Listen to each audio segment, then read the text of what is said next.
Good evening, everyone. Welcome to the Regional Radio Sports Network. We are broadcasting live and in living color from Beef O'Brady's, State Road 23 in Granger, Indiana. Thanks for joining us here on the Coach's Box. My name is Paul Condry. Glad that you stopped by to visit with us here tonight. Appreciate you listening, and it's, as always, a privilege to be able to present our team here today. Tanner Camp across the table. Alongside me, McCormish, our hardest-working intern in all of the radio business. Great to have her here. And on the other end of this voice, the legendary Dante Stanton, who was honored last night at the Roman Gingrich Athletic Center for all the things he has done for Goshen College athletics, has been the voice of the Maple Leafs over the course of his college career. And I know that is an awesome thing. And I know, Tanner, I will say this because you are a Goshen College graduate. I know you are excited for the legacy that young Dante Stanton is going to leave. We are excited because he is forever an RSN teammate, because before he even went to Goshen College, he was a member of the Regional Radio Sports Network team. Well, Paul, I remember I was interning, and one of the assignments I got was to work a high school graduation. It was just shortly around the COVID time, and I worked with him, and I specifically remember Jason Samuel, of course, the great leader over at the Globe. Dante was considering schools, and he wanted me. Tanner, I need you to get Dante to come to the school. He is going to be a legacy changer. So I said, you got it, Jason, and I talked with him. And when I found out the news that he was going, we'd already established a friendship at that point. And so when we see this, we're not surprised by it at all, because he's a hard-working teammate. He's willing to do everything for the best of a company and for his fellow teammates around. And so it's awesome to see that he deserves the recognition, and I know I'm blessed to get to call him a friend and know that big things are in future for Mr. Dante Stanton. All right. You guys are too much. What can I say? All right. Is the check in the mail? Is the check in the mail, Dante? Oh, you know. All right. Well, we're proud of you, brother. Hey, Dante, while you're on the horn here, we're gonna go one-on-one with the legendary Chris Geesman tonight.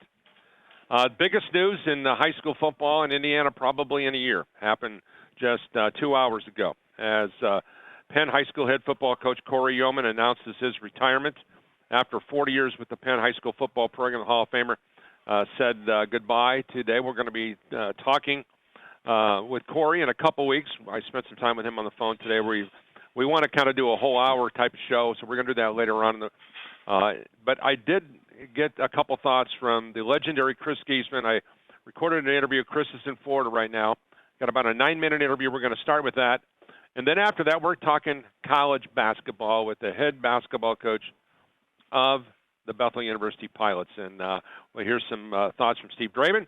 That is what is on the Coach's Box. And, of course, don't forget Rapid Fire tonight with me and McComish. You don't want to miss those questions. She's going to take Coach Draven out to school tonight. We'll be back with more right after this, live from Beef O'Brady's. The Coach's Box rolls on right after this on Regional Radio Sports. 23 Indiana Football Digest is now available in select stores across the Hoosier State and is available online for order at indianafootballdigest.com. This year's digest is packed to the brim not only with stats and scores, but in-depth and detailed analysis on each Indiana High School Athletic Association team. It also features a section on Indiana collegiate football and quotes from coaches from all around the state, giving readers an inside look at Indiana high school football. The 2023 Indiana Football Digest is again available in select stores and can be purchased online at indianafootballdigest.com. Beef O'Brady's is a locally owned, family-operated restaurant designed for food and sports, featuring appetizers, wraps, pizzas, sandwiches, salads, and wings. Beef O'Brady's also broadcasts televised sporting events. The State Road 23 Granger location has carry-out service and includes a party room and outside patio. More information is available on their website, beefobradys.com, or by calling 574-271-1415. Again, that's 574-271-1415. Beef O'Brady's. Good food, good sports. Did you know there's a place right here in Michiana that provides comfort and care for families of sick or injured children? Ronald McDonald House Charities of Michiana gives families everything they need, whether it's a hot shower, a comfortable bed, or a home-cooked meal. This allows parents to truly prioritize the health and well-being of their child. Because of people in this community just like you, RMHC Michiana provides their services at zero cost to the families. Find out how you can volunteer or donate to rmhcmichiana.org.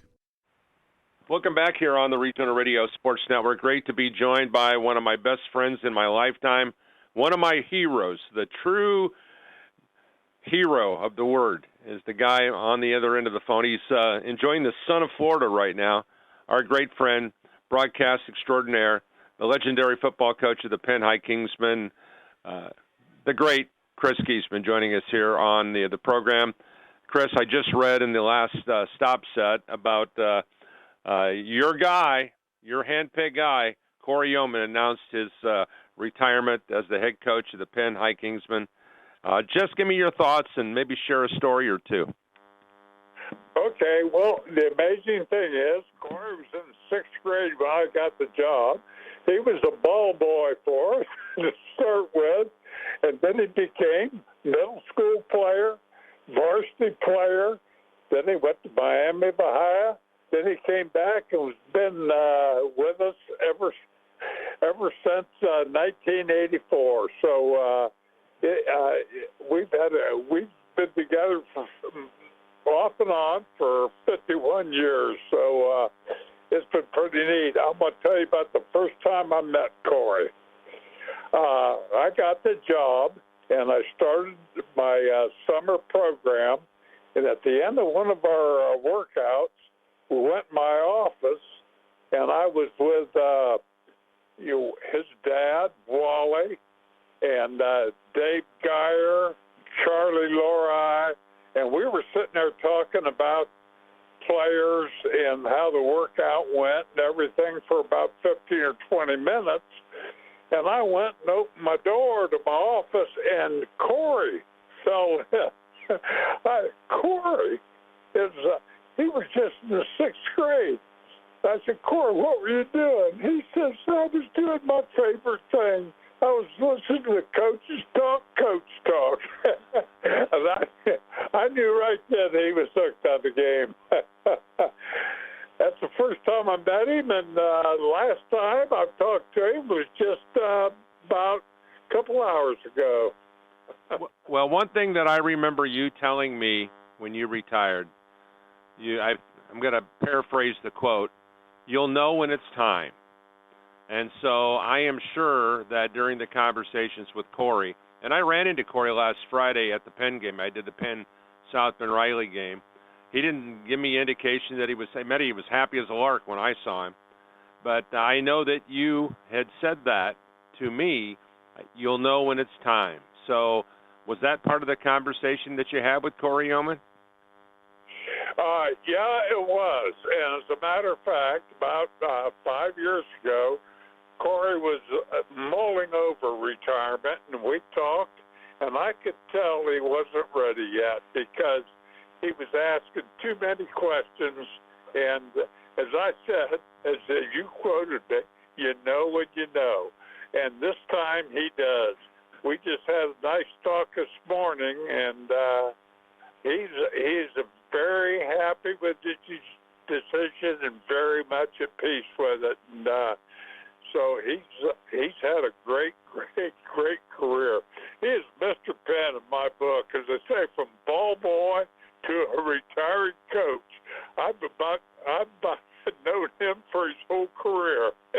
If you were to cut that guy open, he would bleed gold and black, wouldn't he? Oh, he would. He is Mr. Penn through and through.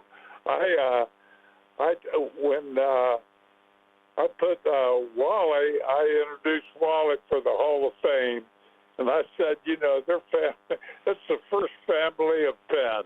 The three boys all played and coached. Wally was the coach, and his mom was a super fan. So I'd say,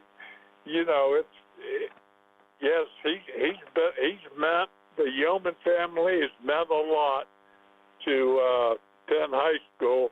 As a matter of fact, his son and Trent's son coached this past year, and I hope they keep going. I mean, I can't remember when I came, Wally was already a coach here. I can't remember a Penn team that didn't have a Yeoman coaching, and that's why I hope his two boys stay with it, and they're actually his one boy and Trent's boy. I hope they stay with it because, it's just a tradition to have a Yeoman on the sidelines. Chris, one of the most unique situations as you look at what you and Cory have been able to achieve collectively as head coaches. It's really truly a marvel of what you guys have done, and I know it's about preparation. It's about a wide variety of things, but can you and I don't know if you can even sum it up in a couple sentences, Chris. But what do you think has been the key to the success of not only your program but Cory's program as he kind of kept the ball rolling? Because let's face it, I mean, think about this. Penn is the only school in Indiana to have two coaches that have achieved over 200 wins in their career. That's an amazing, and of course you got 300 plus, so that's amazing, Chris. Yeah, Cory and I think that's one of our amazing stats. We've had, between the two of us, had over 500 wins, and that's averaged. That's averaging like 10 wins a year for 50 years. I mean, that's unbelievable, I think. But it's just kind of an amazing thing. And the thing I think we both had a lot of success because we let our coaches coach. Every coach had authority and responsibility, and we made sure they were prepared, and they, as I said, they deserve much of the credit as well. But we've had a pretty good run for 50 years, Paul. You know, I'm looking at it: 36 conference championships, 24 sectional championships, 17 regionals, 11 semi-states, 7 times to the state championship games with 4 state championships. I mean, that is an incredible run by you guys. When you guys get together, though, it's not necessarily about all the accolades. It's about the funny stories. I know that's something that I've learned from you. I haven't been able to grasp it yet because I'm just not a funny guy. But I know that one of the things that I always think about Chris is always laughing and always makes you never take yourself serious. And I can learn a lesson in that. I'll openly admit that. But you guys have laughed your entire career together, haven't you? Yes, we have. I've had, actually, I was coach over in Ohio before I came back, and but Cory has been Penn 100%. Player, ball boy, player, coach, and he's been nowhere else except Penn. And I tell you, I call him Mr. Penn, and we've just had. He was a great assistant. I mean, he handled things that I had confidence in, and I gave him a lot of authority, and he was great. I mean, he had a lot to do with my success too. And Paul, by the way, we had 5 state championships. Okay, well, they need to figure that out on the press release because they put the wrong number down. 73, 84, 85, 86, and 90. Yeah, I know that. That's what I get for not doing the homework myself and relying on someone else to send me a press release, right? That's exactly right. Coach, it's great I can't believe you not being prepared. Yeah, I know. Well, it's the off football season for me, right? I guess that's the way I roll, right? Coach, I tell you what, I appreciate you taking a few moments of your time. I know you're enjoying the time. Give my very, very best to your beautiful wife, Jane. Hope your health is continuing to improve. And please know that a day does not go by in our lives that we don't look up here on our our wall of fame and see your face and think about you, praying for you. Coach, we love you, man. Oh, man, I love you and your family too, Paul. It's been you helped me stay with the game after I'd retired. I loved doing the Penn games. I loved working with you. I loved working with everybody that helped on the radio. It was just blessed life. All right, Coach. We'll talk to you later. We'll be back with more of our continuing coverage of the Coach's Box right after this on Regional Radio Sports. The Regional Radio Sports Network would like to thank Centier Bank for their financial support for tonight's broadcast of Penn Athletics. Owned by the Schrock family since 1895, Centier Bank provides a full-time line of banking options, including mobile apps. They've got locations in Lake, Porter, LaPorte, Marshall, Elkhart, and St. Joseph counties. Their website is www.centierbank.com. Beef O'Brady's is a locally owned, family-operated restaurant designed for food and sports, featuring appetizers, wraps, pizzas, sandwiches, salads, and wings. Beef O'Brady's also broadcasts televised sporting events. The State Road 23 Granger location has carryout service and includes a party room and outside patio. More information is available on their website, beefobradys.com, or by calling 574-271-1415. Again, that's 574-271-1415. Beef O'Brady's. Good food, good sports. Welcome back here on Regional Radio Sports. Thanks again to Coach Chris Geesman for joining us here on the broadcast of the Coach's Box Live. From Beef O'Brady's, across the table, me and McCormish and Tanner Camp, I am Paul Condry. And one of the neat things about this job, Tanner, and you're just now kind of scratching the surface, and my wife can vouch this, the neat part about the job, and my favorite thing, and it's the reason I do this job every day, is the long-standing relationships that you build with the people who you get a chance to work with. If you're in one place. Now, if you're bouncing around the country doing from job after job, and I'm not saying that's right or wrong or indifferent, but you develop friendships and relationships. As a matter of fact, I was on the phone today with Penn State defensive coordinator Tom Allen, who, of course, before was the head football coach in Indiana. And I've been on the phone all afternoon talking about the Geese thing and whatnot. That being said, the guy here to my immediate right, I had a chance to watch grow up and become a great young man, great man of God. Wonderful coach. Steve Draven's here with us. He graduated from LaPorte High School. Had a chance to watch and did a bunch of his games when I was on the WEFM beat back in those days, and it's nice to have Steve here. His team coming off a really important win last night, Stevie, with a win against St. Francis, and Chad Lacrosse is. I have a tremendous amount of respect for Chad Lacrosse. I mean, he's only had one losing season. He's been there for 16, 17 years. This guy just knows how to win, and anytime you can beat a Chad Lacrosse coach basketball team, you know that you've earned something. So you get the sweep this year against the Cougars. Yeah. Did you look at film yet today? Yeah. Your assessment of the film. Yeah, last night and today. I think you mentioned we were 5-5 against them. Yeah, you are. 6 That's amazing. You're 6-5. 6-5. All right. So what's that? It's the second time today. I was thinking about that. I was thinking about that last night on my way home. Like, no, it's 6-5. I was counting them.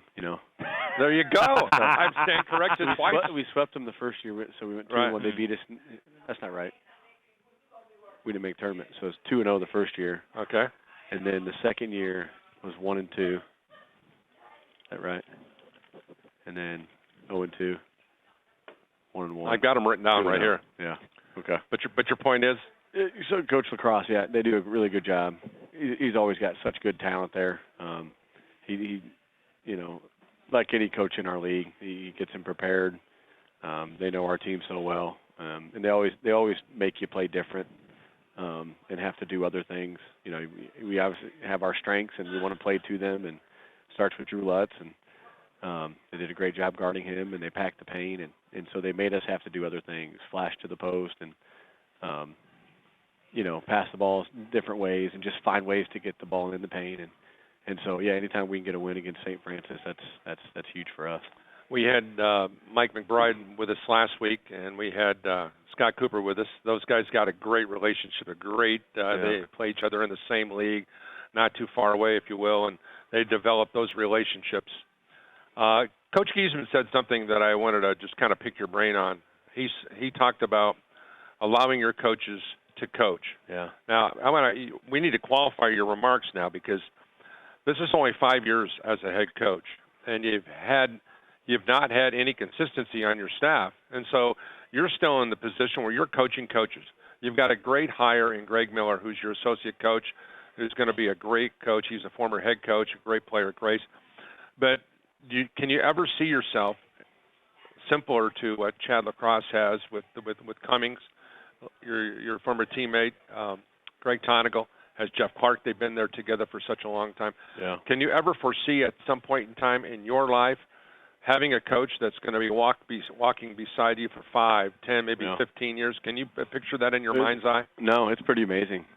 Coaches in our league that have stayed, the assistant coaches, give those coaches, those head coaches credit. I mean, Mark Posgrove was with me for 4 years. I feel like at this level, just with coaches wanting to aspire to be head coaches and move on, and I think it's 2 years.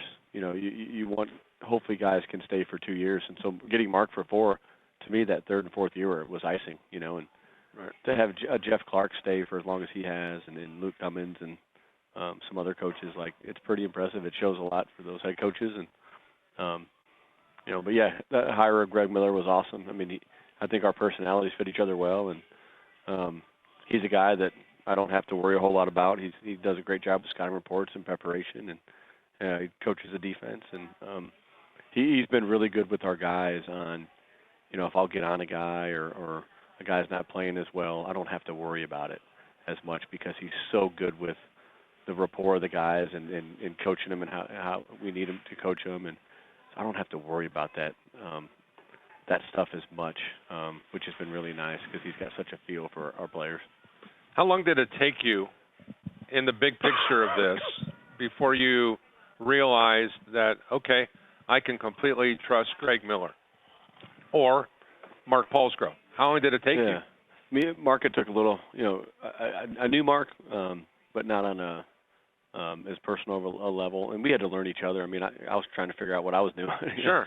So we were kind of, Mark and I, it was a fun, challenging time because we were trying to figure it out together. I'd never coached at the NAI. Mark hadn't either, and so that was another challenge. And fortunately for us, Alex Daniel was on our staff that first year, who had been here for 6 years prior.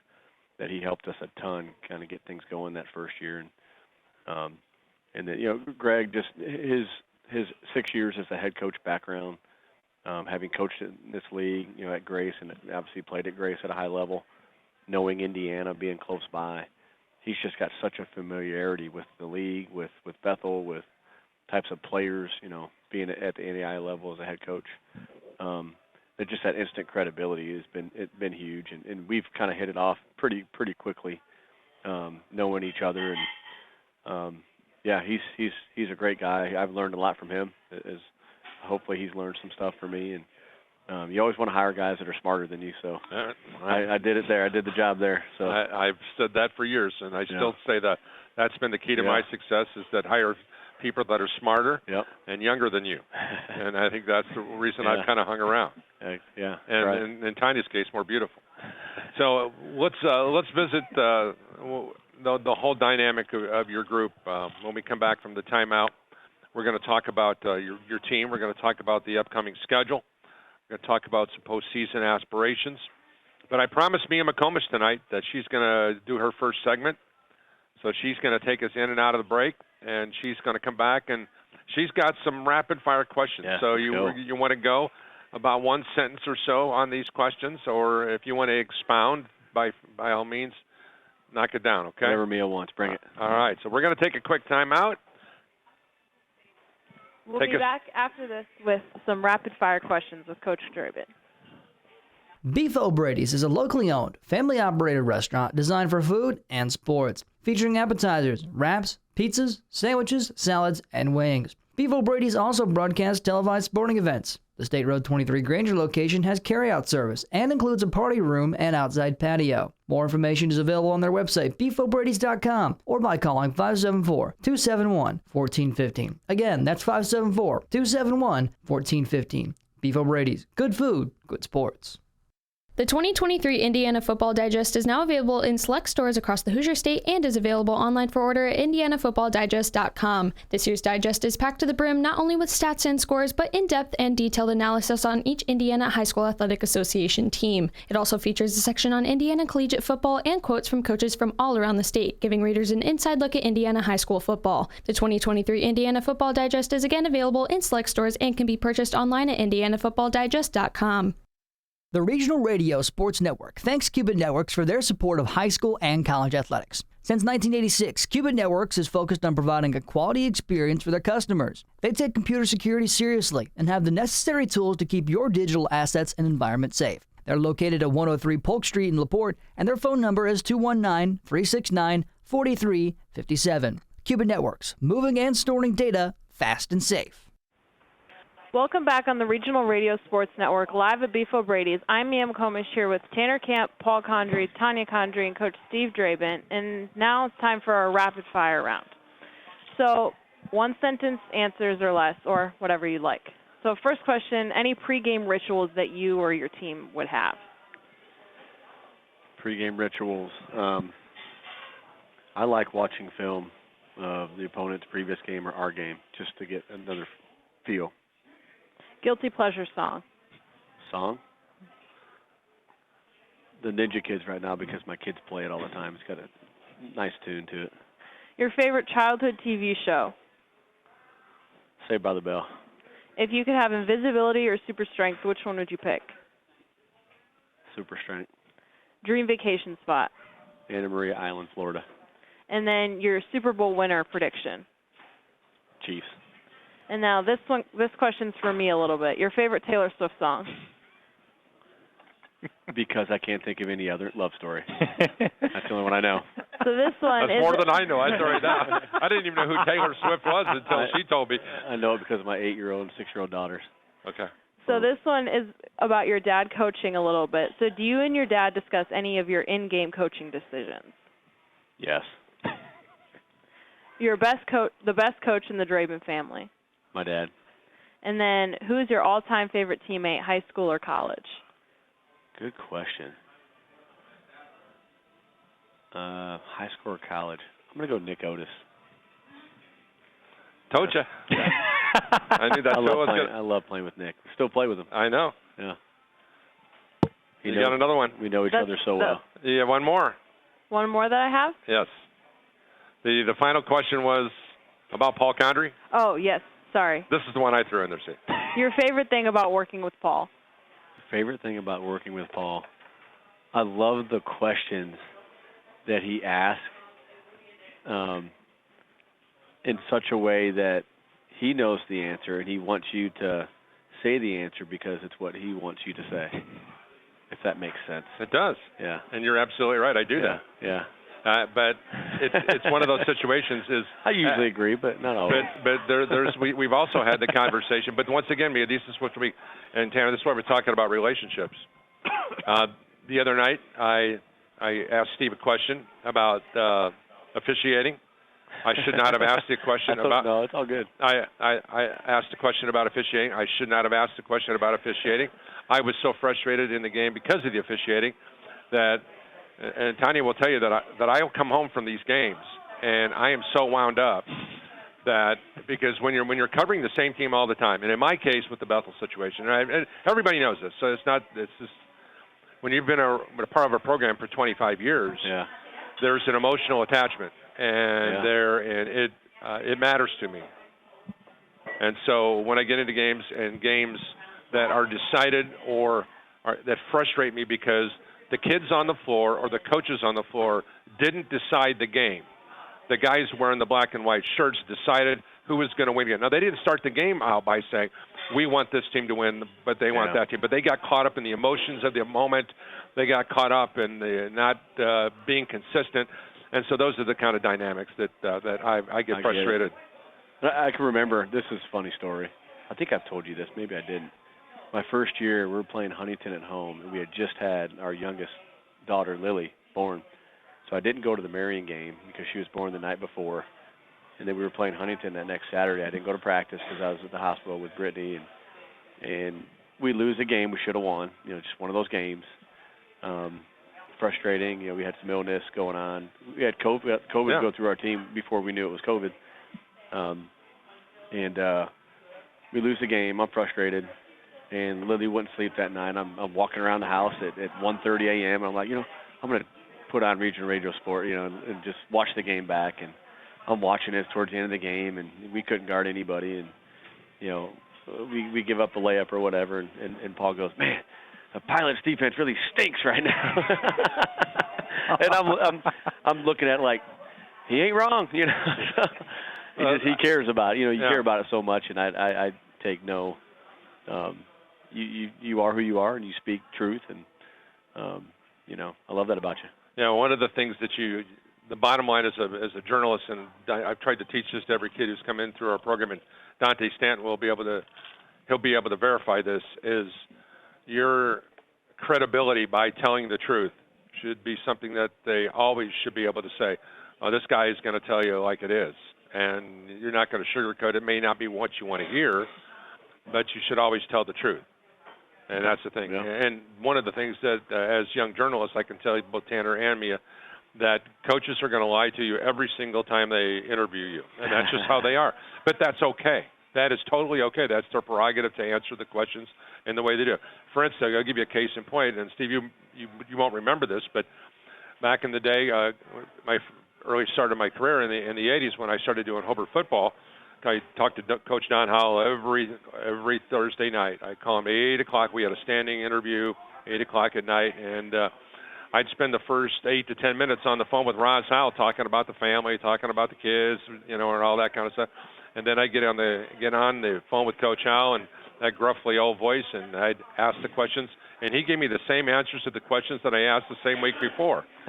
And they were the exact same answers every single Thursday night at 8:15, the same answers. Even though I may have phrased the question differently, they were the same answers. It was as if he had them written down, and those were coach speak. And those are the kind of things you just got to navigate as a journalist, that they're only going to share as much. Now, you know, some coaches, and I'll give you another case in point about this whole story. Jody Martinez, I'll never forget this. We were doing a Bethel women's game when he was coaching here. He came off on the post-game show. He was really good, a lot like Steve is. He would always show up on the post-game show, win or lose. Always just like Steve is. Just all the time is always in that situation. So bottom line is Jody comes over, and he gets the headset on, and I wasn't even able to get a question out. He was asking me, he said, Paul, have you ever seen a team that stunk as bad as we did tonight?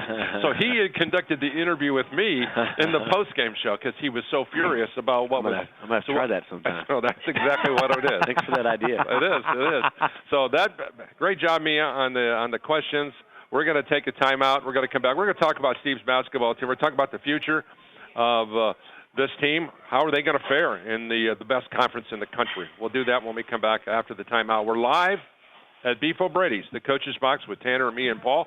Returns right after this with Coach Steve Draven of Bethel University, 18th-ranked team in the country. We'll be back and talk about them more right after this timeout. Beef O'Brady's is a locally owned, family-operated restaurant designed for food and sports, featuring appetizers, wraps, pizzas, sandwiches, salads, and wings. Beef O'Brady's also broadcasts televised sporting events. The State Road 23 Granger location has carryout service and includes a party room and outside patio. More information is available on their website, beefobradys.com, or by calling 574-271-1415. Again, that's 574-271-1415. Beef O'Brady's. Good food, good sports. Did you know there's a place right here in Michiana that provides comfort and care for families of sick or injured children? Ronald McDonald House Charities of Michiana gives families everything they need, whether it's a hot shower, a comfortable bed, or a home-cooked meal. This allows parents to truly prioritize the health and well-being of their child. Because of people in this community just like you, RMHC Michiana provides their services at zero cost to the families. Find out how you can volunteer or donate to rmhcmichiana.org. The Regional Radio Sports Network would like to thank Centier Bank for their financial support for tonight's broadcast of Penn Athletics. Owned by the Schrock family since 1895, Centier Bank provides a full-time line of banking options, including mobile apps. They've got locations in Lake, Porter, LaPorte, Marshall, Elkhart, and St. Joseph counties. Their website is www.centierbank.com. Welcome back here on Regional Radio Sports Network. We're broadcasting live from Beef O'Brady's. I'm Paul Condry, along with Mia McCormish and Tanner Camp. Glad you've jumped along with us here today. We're talking Crossroads League basketball here tonight. Tanner, you and I have been you've been stuck in the CCAC. So last week's show was, and there's nothing wrong with that. I'm not saying anything's wrong with that. But the point is that I've been in the Crossroads League CCAC. CCAC, certainly you look at the landscape of that league, compared to the landscape of the Crossroads League. You have, I think, 5 elite teams right now in the Crossroads League. Pilots being one of them. You got to look at Grace, obviously, right number 1 in the country.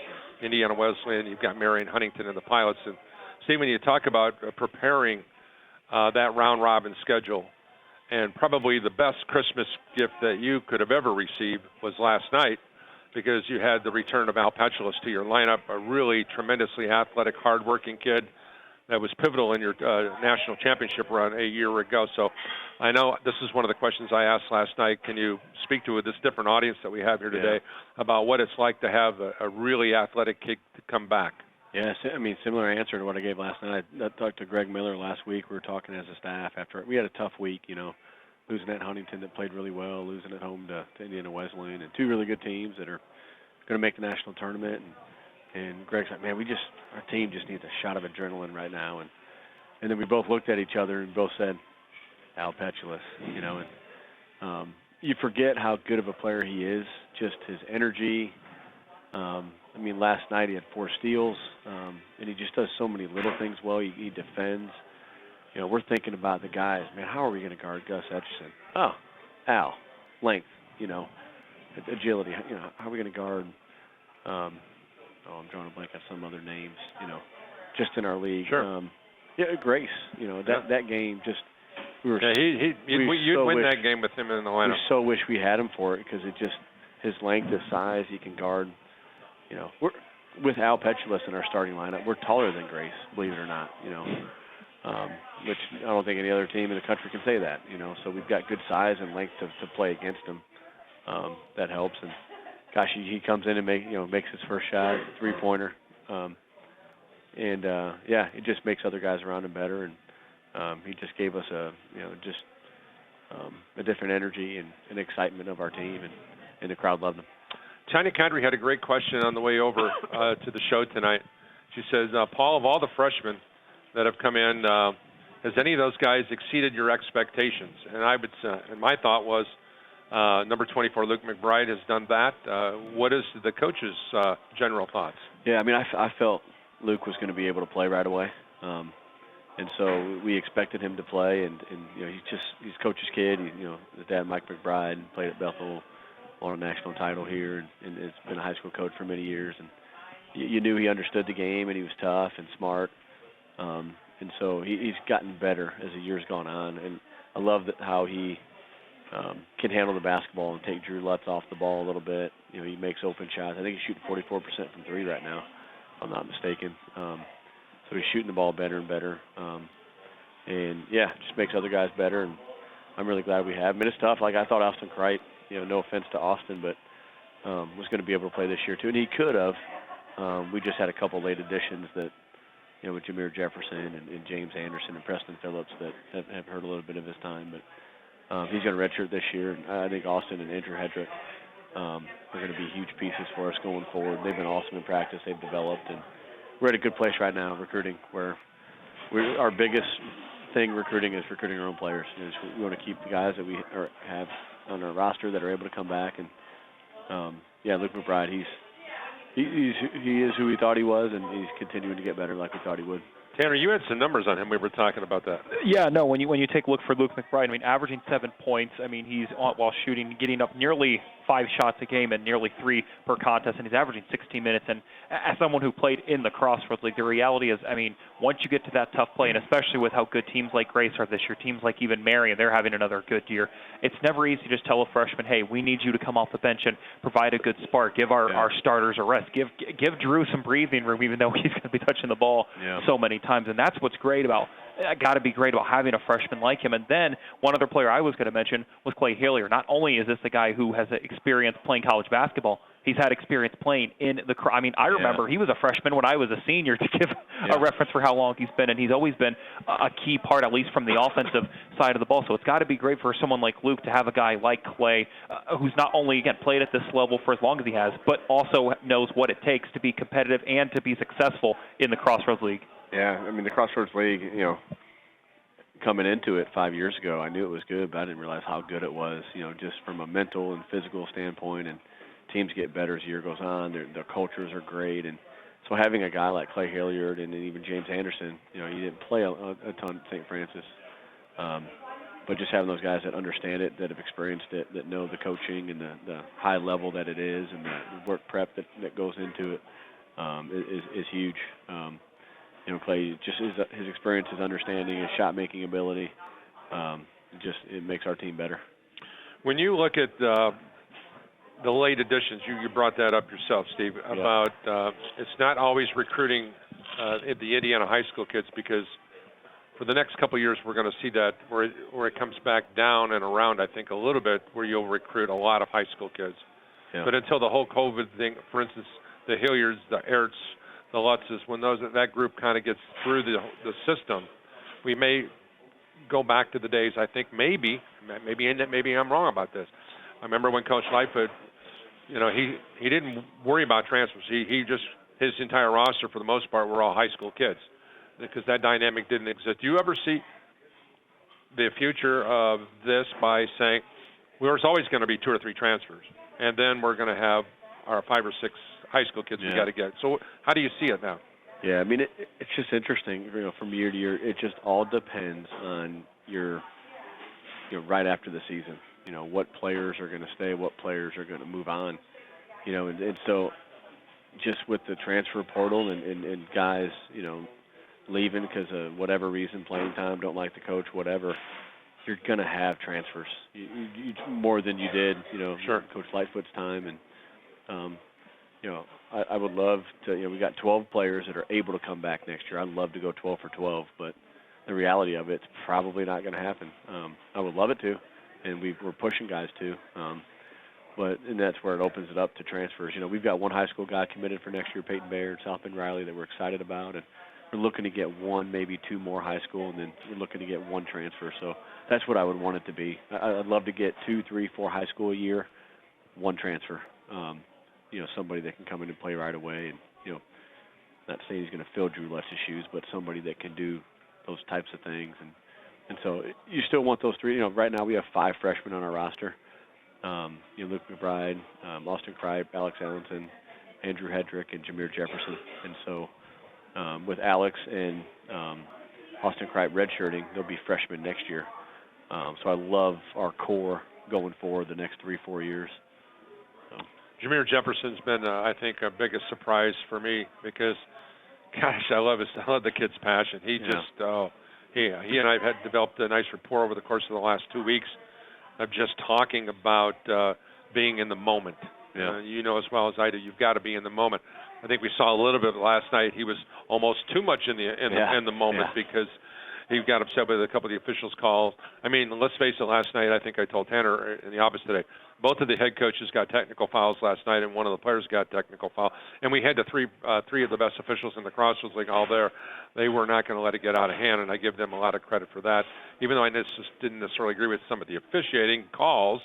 But I will say that the game was kept in hand despite the lack of whistles blown positively or negatively for either team. But having said that, let's talk about Jameer and some of the things that he brings to your basketball team. Yeah, just his infectious energy, his grit, his want to. He's an awesome kid. He's an awesome teammate. He's coachable. You know, he wants to get better. I can't wait. You know, we're going to finish this season strong. We're focused on that. But, man, this offseason is going to be so huge for him, just to continue to develop his offensive part of his game. And he's gotten better and better on that end of the floor, which has been great. It's been icing for us.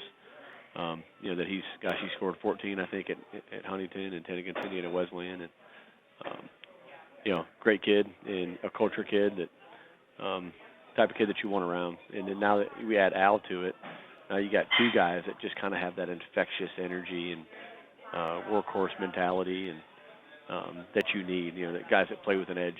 You got to have that in this league. So, Coach, as we're thinking, and we talked earlier on the top of the program about Cory, Yeoman, and, of course, him announcing his retirement, it's always just crazy to think about the tradition for Penn High School. Obviously, once Chris Geesman was there and the legacy that he built, having to have to follow someone like Coach Geesman is never easy. But what Cory Yeoman did during his stretch, now, as someone, it was always, so who's going to try to replace Chris Geesman? Now the question becomes, who tries to replace Cory Yeoman. And I tie this in because obviously there was a situation where after Mike and then another situation, then you had to take over, and you probably knew right away the history and how proud Bethel men's basketball is, not just for the college, now university, but for the NAI. When it comes to small school basketball, the goal, everyone wants to beat Bethel. So just kind of speak to, now that you're in year 5 at this point. You need to tell them you almost came to Bethel. Yeah, yep. Recruited out of LaPorte High School. Mike Lightfoot recruited me hard.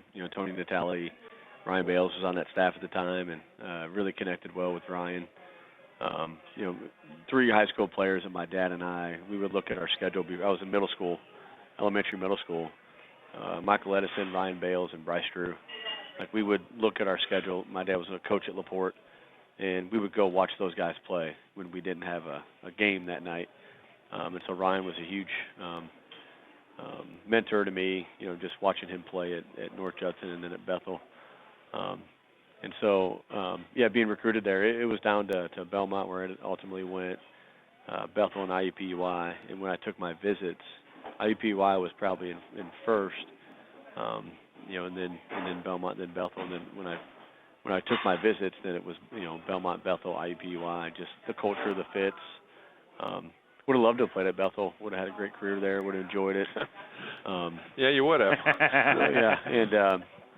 And then I always had my eye on the league. As I got into the coaching profession, and just Greg, being at Indiana Wesleyan, and Scott Heddy at Marion, guys that I know, and the type of league that it is, the culture, where you build up young men for Christ, and so blessed to be kind of circling back around and coming back up to the area. And it was neat when I got the job, 3 guys that were committed here, Nathan Ertz, Max Newman, and Gabe Johnson. I went to visit those guys to try to keep them, and each one of them had a connection with somebody I knew, whether it be an aunt or a former teacher or a coach or something.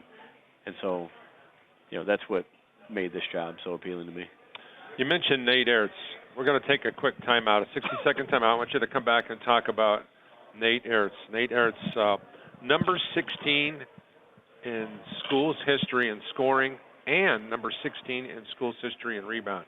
That's a great 1-2 punch. We'll talk about him. We're live at Beef O'Brady's. We'll be back with more of the Coach's Box in 60 seconds on 91.1 FM The Globe.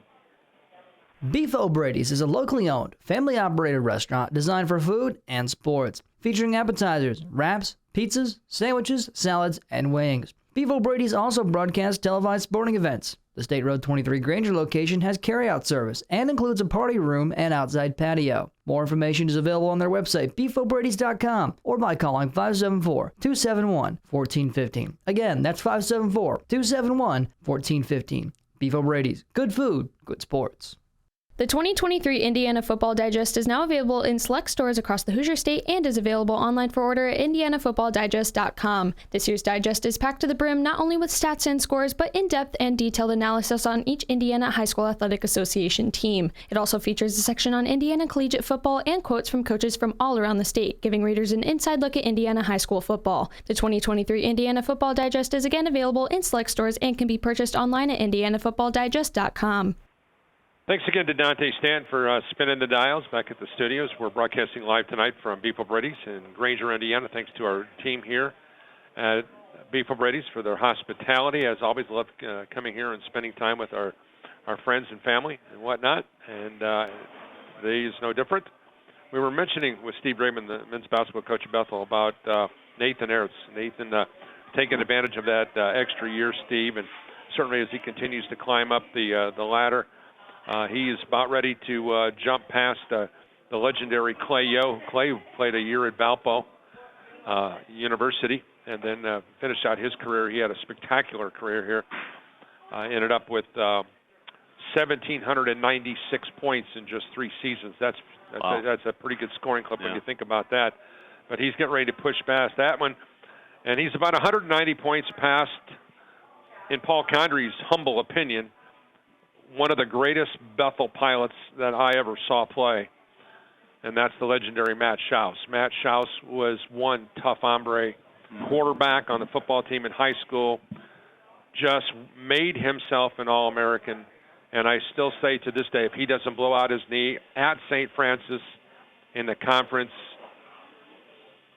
championship, the Pilots win the national championship that year. That's how good that team was, and that just gives you the fine line of what it's like to win the national championship.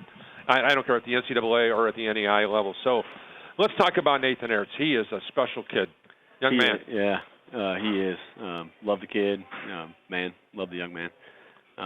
But yeah, just he's been with me for the 5 years I've been here, and gosh, when at our end of the year banquet, last game we play, win or loss, I'm going to be probably emotional talking about him, just what he's meant to me and our program, and he's consistent. He's a great leader, great teammate. He's smart, almost too smart, and in some ways gets him in trouble. But love him. He's just been such a staple. Fits how we play and how we want to play, and he's kind of does a little bit of everything. Not stuff that's not on the stat page. He's one of our best help side defenders, and gets guys in the right position. Just makes everybody around him better. So love Nathan Ertz. And then we'll wrap up our program by talking about the guy who is going to be my broadcast partner coming up on the right here on 91.1 on Friday the 16th. Does that sound about right there, Tanner Camp? I don't know what my Fridays are. All the days are running together. A week from this coming Friday. Ryan Lutz and Drew Lutz will be joining us, my broadcast partner, as we're going to have the Penn Kingsmen taking on the Elkhart Blazers. No, that's wrong. The Elkhart Lions. Okay, yeah, there we February. Go. Shows you how together I am. But okay, Drew Lutz. He's played 56 games as a Bethel Pilot. Quickly doing the math, he has now moved past. He is a couple points shy now of Jared DeHart, already in the 39th position. Wow. He's done this in 56 basketball games. If you make a really, really extended postseason run, if you can get maybe to the conference championship game, and if you can win a couple games at the NEI tournament, you're going to find yourself in a situation, Steve, where we're talking about a guy that can finish up in like the 1,700 mark, and maybe even more than that if he continues to go what it's like. Last night I thought was one of his best basketball games because I thought he allowed the game come to him, and I thought he played relaxed last night. And I sent him a note via Instagram today, and just kind of a little dialogue back and forth. What was your impressions of his performance last night, and what's it like coaching a kid like that? Yeah, I'm with you on that. Last night we brought him in the office today, showed him some film, and I told him I thought it was one of his most mature, smart games that he's played in his career at Bethel. Just they guarded him tight, they face guarded him, they held him. Officials, of course, didn't call it a lot of times, and he handled it well. I thought there was 4 or 5 times where he just hung out in the corner and he just waited for his teammate to be ready to make a pass, and then bam, he made a hard cut for a 10 to 15-foot shot, or had a teammate would come set a screen for him, and he'd change direction quickly and create some space and make a shot. He set screens for his teammates. He facilitated. He was aggressive in transition when it was there. There was nothing forced, and that's what he needs to be. And his challenge is when things get tough, or his teammates maybe don't have their best game, and the other team makes a run, or the officials aren't calling fouls. Can he stay the course and not try to do too much? That's where he's gotten in trouble at times, and I think he's playing confident right now. He's playing free. He's having fun. That's when he's at his best. I didn't get a chance to spend a lot of time while you were in college watching, but I remember you as a high school player. I remember you didn't get frustrated. You didn't get I thought you were pretty level-headed for the most of the part of your high school career. Do you see a little Steve Draben and Drew Lutz? Yeah, for sure. Just some similarities with our games. He's a way better athlete than I ever was, but just how we're guarded and how you have to kind of change the way you're playing because of how you're guarded to benefit the team. He's had to learn that in these 2 years as he's been guarded so closely and doubled and triple teamed, and teams squeezing him. He's learned how to play and benefit his team when he's guarded that way. And so, yeah, he's definitely have seen some similarities. We've also got some guys we want to mention here tonight on this team.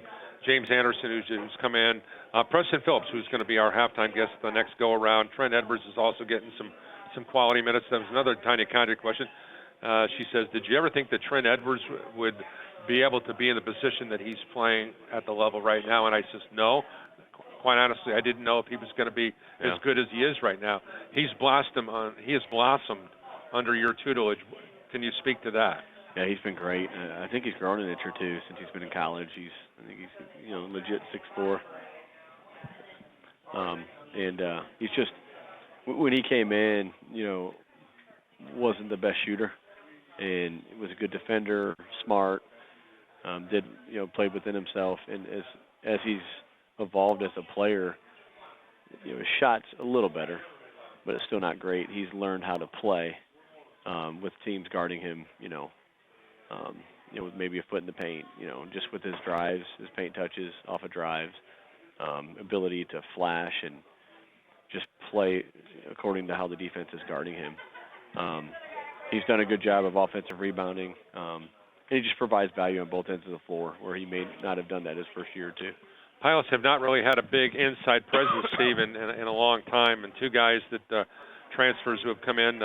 Preston Phillips, we did a couple of Jimtown games when Preston was playing for Matt Schaus, and James Anderson is another big kid from Troy, Ohio, who's given you some quality minutes. Can you speak to what they've meant to your team? Yeah, they've been huge just to take pressure off of Drew, just being able to get post catches and score the ball in the paint or get fouled. I think Preston doesn't shoot it enough. After every game, I'm thinking 3 for 4, 5 for 6. 2 for 3. Just every game we got to get him more touches. We got to get him. I show him film, I think, almost after every game. I want you to go score that. I want you to be aggressive here. So we're looking for ways to get him more touches and get him more shots, because I think he's still over 70% from 2, which is phenomenal. And then James is shooting high percentage. I think he's 68. And so just running more stuff for them takes pressure off of Drew. And just like last night, we had, I think you mentioned, we had 8 guys. Yep. 7 points or more. That's phenomenal. Sharing the ball, and that's hard to guard. And when you think that Drew had 31, that's even scarier right there. For sure. Okay, so let's hit the home stretch here now. You've got a road game at Mount Vernon. You're going to be back here for a home game. 2 home games remaining in the regular season. You have Spring Arbor. That's going to be a great matchup in that one, because Gabe Newhoff and Drew right now are, I believe, 2 and 3 nationally in scoring. So we're going to see the 2 of the best 3 scorers in the country in one day. That's a game you want to go to. Yeah. And then you got Marion, which is just at the edge of the kids playing lights out as well too. So that, good. And then the road games at Taylor, road game at Grace. Yep. All right. So how do you run the table here? Yeah, one at a time, man. Okay. We got Mount Vernon Saturday. That is all my focus. And if you get caught up in, man, we got to win, whatever, 2 out of 3, 3 out of 4. You're looking at positioning and whatnot. For me, it's just all about going 1-0. Just leave that to the media. Yeah, I know. You talked about Coach Speak earlier, but I don't want to say I lie, but sometimes I'll stretch the truth a little bit. It's okay. That's how I say it. But yeah, the 1-0 mentality. Each day, each practice, each game. And then after that one, then you focus on the next one. I think that's how you got to be to string some wins together, which is challenging in this league.